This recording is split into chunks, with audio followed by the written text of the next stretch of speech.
Oke teman-teman, untuk pembahasan pertama kita masuk ke pengertian IVOT dalam syariah. Nah, apa sih IVOT itu? IVOT merupakan Economic Value of Time, adalah pengakuan bahwa waktu memiliki nilai ekonomi dalam transaksi.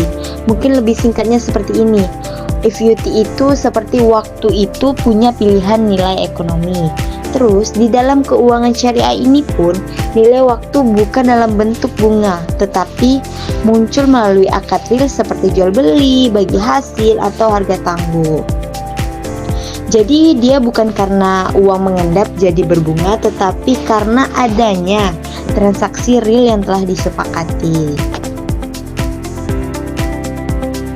Kita masuk ke pembahasan yang kedua, yaitu tentang prinsip IVOT dalam keuangan syariah. Yang pertama, di sini ada uang bukan komoditas melainkan alat tukar. Yang kedua, nilai waktu diakui hanya dalam akad real. Yang ketiga, tidak boleh ada tambahan dari utang karena waktu, atau bisa disebut riba.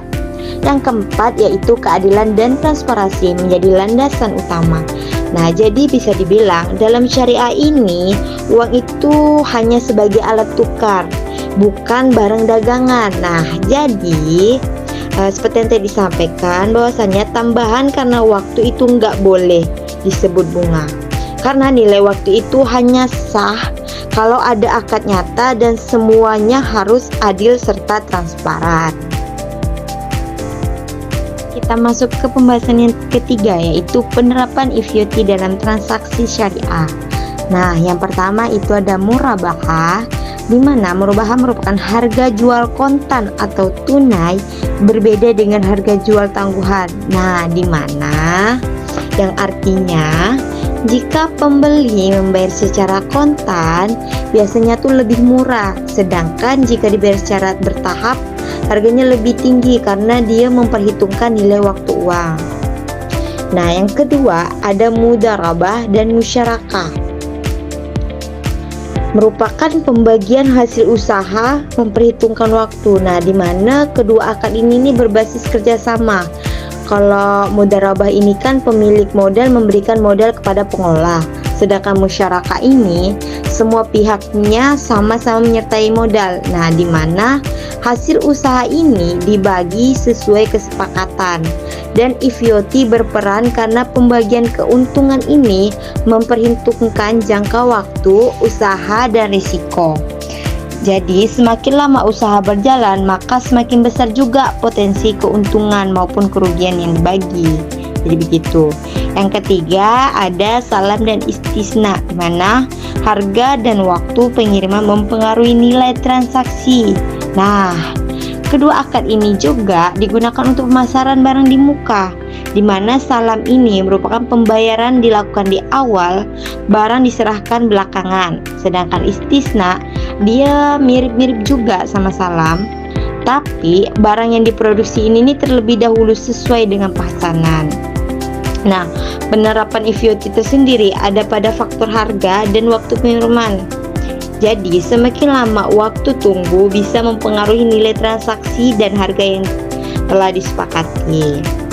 Yang keempat itu ada diskon takjil. Nah, diskon takjil ini nih seperti potongan harga jika pembayaran dipercepat. Nah, jadi kayak gini teman-teman, diskon takjil itu tuh hal ini nih jelas dia memperhitungkan waktu pembayaran. Jadi semakin dia cepat bayar, semakin kecil harga yang dibayar karena nilai waktu uang dimanfaatkan. Nah, jadi kesimpulan dari penerapan IVOT ini dalam transaksi syariah, lebih singkatnya itu semua akad syariah tetap memperhatikan nilai waktu IVOT tanpa melanggar prinsip syariah.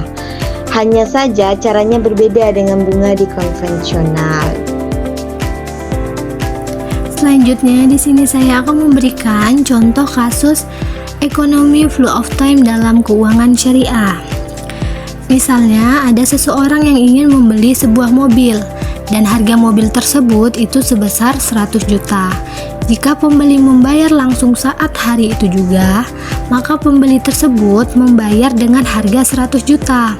Nah, tetapi apabila pembeli memilih pembayaran cicilan selama 12 bulan, maka harga yang disepakati sejak awal adalah 110 juta. 10 juta tersebut bukan bunga, melainkan selisih harga jual yang memang ditentukan sejak akad ditandatangani. Selanjutnya ada relevansi IFYT dalam keuangan syariah. Yang pertama itu membantu bank syariah menentukan harga pembiayaan yang adil. Jadi IFYT ini membantu bank syariah dalam menentukan harga jual atau pembiayaan secara wajar, baik untuk pembayaran tunai maupun tangguh. Nah, dengan begitu, nasabah tahu sejak awal berapa harga yang harus dibayar tanpa adanya bunga tambahan di kemudian hari. Yang kedua, menjadi dasar penilaian investasi syariah. Jadi investor syariah tetap mempertimbangkan faktor waktu dalam menanamkan modalnya. IFYT memungkinkan keuntungan dihitung secara rasional berdasarkan jangka waktu investasi, namun tetap sesuai dengan prinsip bagi hasil bukan bunga.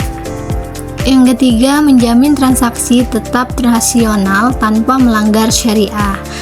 Jadi IFYT ini membuat transaksi tetap rasional tetapi tidak melanggar dengan larangan riba. Nah, seluruh nilai tambah itu dihitung melalui akad real seperti jual beli, mudharabah, musyarakah, salam, istina, dan sebagainya. Nah, yang keempat itu menjaga daya saing keuangan syariah dengan sistem konvensional. Jadi dengan adanya IFYT ini, sistem syariah itu tidak kalah dengan sistem konvensional. Bank syariah bisa menawarkan produk yang kompetitif, transparan, dan tetap sesuai dengan syariat-syariat Islam.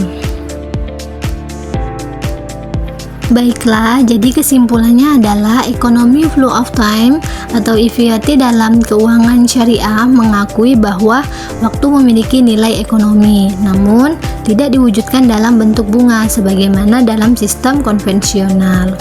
Nilai waktu diimplementasikan melalui akad-akad real seperti jual beli, murabahah, bagi hasil atau mudharabah dan musyarakah maupun salam dan istina.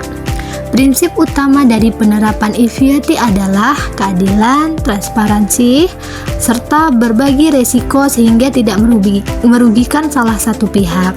Dengan adanya IFYT, sistem keuangan syariah mampu tetap relevan, rasional, dan kompetitif dibandingkan sistem konvensional, sekaligus menjaga agar setiap transaksi tetap sesuai dengan syariat-syariat Islam.